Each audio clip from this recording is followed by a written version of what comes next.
Hello everybody, this video is about Middlegames and the topic of this video is playing against the isolated pawn. I've already done playing if you have the isolated pawn, so I thought this would be a good companion video to go with the previous one. This game is Morozevich with the white pieces against Predojevic, I'm probably pronouncing this horribly, with the black pieces. And the game starts d4, d5, c4, c6, so a Slav, takes, exchange Slav, knight c3, knight f6, bishop f4, and queen b6. This is quite thematic when the bishop on c1, or if it's a mirrored position, if the bishop on c8 moves, then you put the queen on the b file to attack the queen's pawn on the d file and the b file. So white defends both with queen d2, knight c6, e3, bishop f5, getting his pawns, his bishop outside the pawn chain that will result in a moment. f3, it's rather odd looking. It's perfectly fine thematically, it just takes away light squares from black, but traditionally it looks like an odd move, seeing as the knight on g1 often likes to go to f3. But again, no big problems. e6, rook c1, bishop b4, pinning the knight to both the queen and the king. It's quite a useful square for the bishop to be on. h4. So the idea here is a simple hack, really, where g4, the bishop would have to go to g6 to avoid getting captured, and then white could play h5, trapping the bishop on g6, and black would lose a bishop for, I think, at the most 2 pawns. So not very pleasant. Black plays h5. It's quite aggressive. h6 is normally played, but due to the sort of uncompromising nature of the pawn structure. But here black is compromising possible king safety and a solid pawn structure for gaining space on the king side. Let's see if it pays off. a3, bishop takes, rook takes, castles. So white is behind on development, but quickly tries to solve that with bishop e2. Rook e8 is played, and now bishop d1. So white is trying to reroute the bishop to somewhere more useful and give e2 as a possible square for the knight. And here, I'm not sure I would play this move, but I don't think it's bad at all. e5, so black is trying to gain space and break with the pawn. And white decides to trade off and leave black with an isolated queen's pawn. And this is a good idea, because if white hadn't traded off, black would have an extra piece to play with. And here, the more white exchanges, the more it's going to come down to a king and pawn endgame, where the weakness of black's pawn structure may be all that matters in the end, might be the deciding factor between a win and a loss or a draw. So white now plays knight e2, and the reason for this is that the first thing you have to do when your opponent has an isolated queen's pawn is you have to attack or control or defend, whatever you call it, the square directly in front of the isolated pawn to prevent it advancing up the board. And because of white's, if we go back a move, because the e-pawn is pinned, if it were black's turn, black could play d4, and white couldn't recapture, because if queen takes, black would just take the queen. We can't take their queen. And that could be very, very strong for black, especially with white's king in the centre. So knight e2 was needed to be able to stop black playing d4. Rook a e8. So now black is threatening rook takes e3 here, because he has 3 attackers on e3, the queen and the 2 rooks. White only has 2 defenders. So what white does here, instead of playing king f2, white plays knight d4, blocking off the line of the black queen, which is a very good move, and also it's also aiding in our plan of preventing black advancing the pawn. Often what you want to do is use, usually a knight actually, but sometimes other pieces, to actually blockade the black pawn, to actually be on the square, not just controlling it. And that will completely prevent black moving the pawn. So white has done stage 1 and 2, so controlling the square in front of it and then blockading. Let's see how it continues. Bishop d7, castles, queen d6, bishop b3. So white's has weathered the slight storm of being behind in development, having an uncastled king, and not having very active pieces. What he had as a way of comforting him was the fact that the pawn structure is not so favourable for black, and white's plan is very, very simple: blockade, and once he's done that, and black doesn't really have a very strong attack, he may psychologically have felt that he was winning here. So that's always useful to have a good mindset when you're playing. Rook 5 to e7 was now played. Perhaps queen g3 might be played by black, maybe. I think it's also just to make sure the rook doesn't become a victim to tactics. Rook f to c1 was played, so seizing the open file. g6, so controlling lots of light squares, and as there's no dark squared bishop for white, the dark squares for black aren't so weak as they could be. Bishop a2, king g7. So the king move protects dark squares and also gets his king off the line of the white bishop. Knight e2. So now the next step in our isolated queen and pawn tips of how to play against it is that white is now controlling d4 with a pawn, a knight, and a queen. So we're sufficiently stopping the pawn moving on. And the next step is to attack the pawn on d5. The pawn is a target now. It's like if any of you have done archery, it's just like a big target with a bullseye on it. It can't move, and white can now just pile on the pressure. So now the queen and bishop are both attacking the pawn, 2 attackers, and black has only just got enough to defend it, 2 defenders. Bishop b5 was now played, so black's trying to actually swap off because his bishop is a bad bishop. It's a defensive bishop. It's not an active piece. I'll do another video on bad bishops and good bishops, which you can look forward to. But for now, black's bishop isn't as good as white's knight, so he wants to exchange. But white plays knight f4. So now we've got 3 attackers on the pawn, and again it still can't advance because the pawn would only have 1 defender and white would have 2 attackers on d4.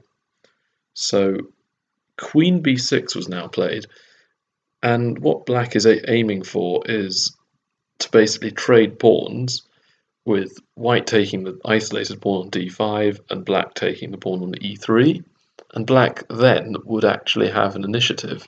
Could be very, very dangerous. So here, king f2 was played. White doesn't want to go in for all the tactics of knight takes d5 and then knight takes d5, queen takes d5. Yeah, it gets very, very messy, and there's no point really in doing it if you can keep the advantage without having to go in for a messy tactical skirmish. If you can win positionally, it's much simpler. So bishop c4 to block off the line of the bishop. And notice that if white plays bishop takes bishop, pawn takes bishop, he then can't take the pawn on c4 because the e3 pawn is still under fire from 3 black pieces. And black would then repair his pawn structure. So b3 was played, bishop back to b5, and again white can't quite take the pawn due to e3 being a little weak. Bishop b1, bishop c6. So now black is defending the pawn adequately with 2 defenders, white only has 2 attackers, but the pawn has been successfully isolated and blockaded so far, so white would still have the advantage here. Rook d1, so now piling on the pressure with the rooks on the open file, or semi-open file. a5, so black trying to gain space and gain some initiative for his slightly weakened pawn structure. Queen d4, so it's not a knight anymore that's blockading the pawn, it's now a queen. But the queen being centralized is a very good piece here, because it's putting a question to black's queen. Where does he want to move it to? And what Morozevich is also doing is pinning black's knight as well, so that might come into play later. And also it's just putting a lot of pressure on black, actually. Now white seems to be the one with the initiative. Queen d8 was now played. And can you see what white played in this position to win the pawn?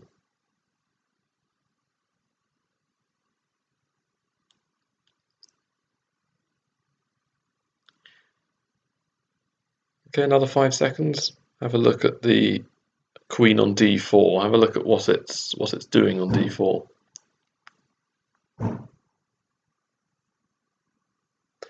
Yeah, it's also pinning the d5 pawn itself, because if the pawn on d5 were to vanish, white could play queen takes queen, rook takes queen, and then rook takes rook, so winning a rook.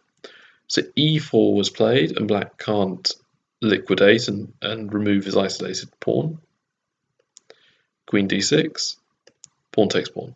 So now white's a solid pawn up. He now has the isolated queen's pawn, but when your pawn is in the enemy half, as this isolated queen's pawn is, it's on d5, it can have a cramping influence on black's pieces, which is the main reason why you don't want your opponent, when they have an isolated pawn, to push it, because it can turn into a strength very, very quickly if it gets into your half.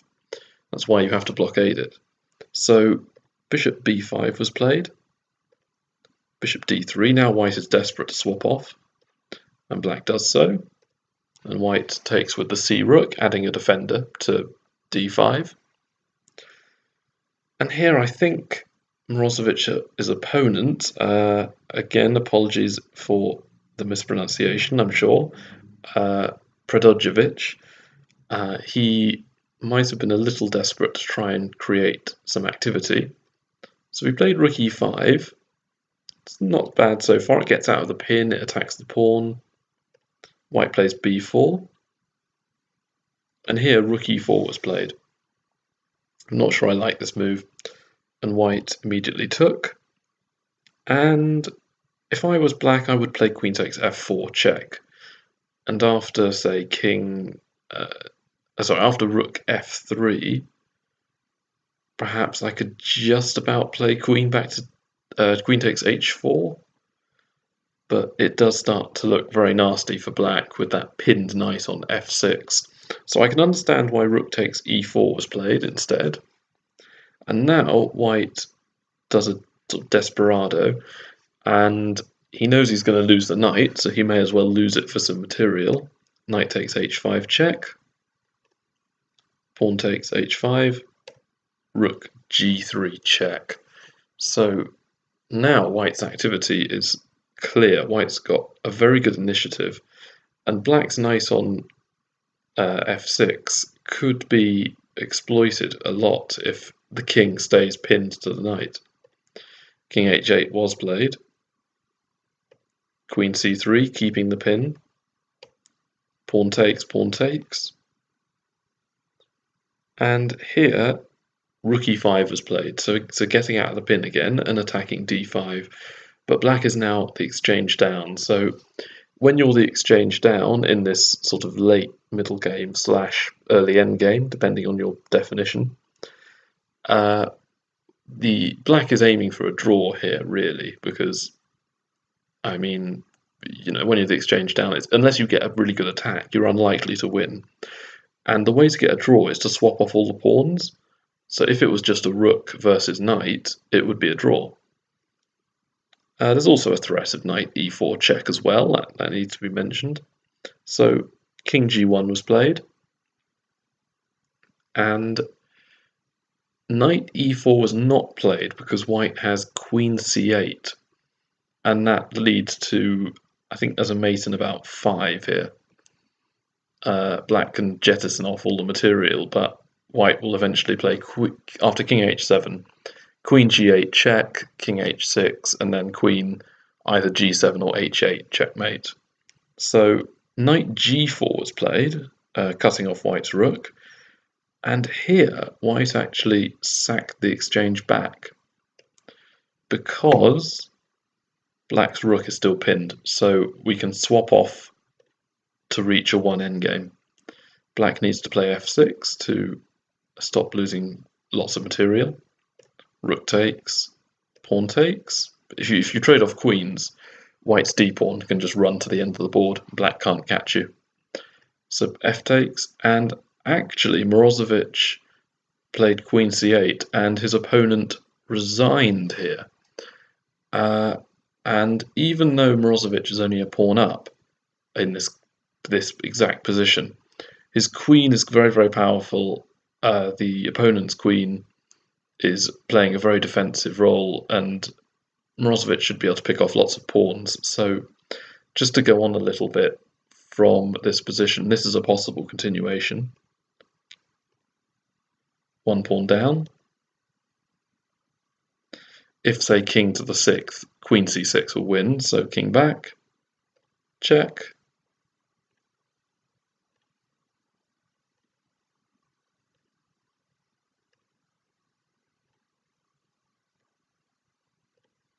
So already white is now 2 pawns up and has a d-pawn that's just going to win.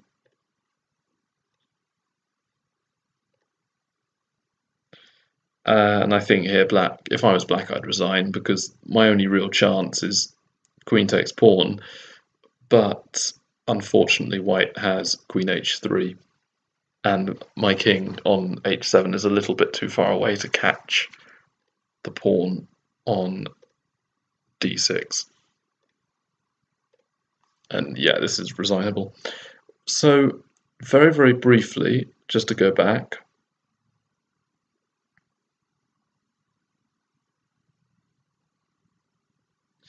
let's have a look at what white did again. So this position was fairly even, I think, and after black pushed and seemed to be getting a space advantage, what white knew was to swap off, and then just to control the square in front of the isolated queen's pawn, prevent it being pushed, and develop a piece at the same time, which is always useful. And black's advantage was only really an illusion.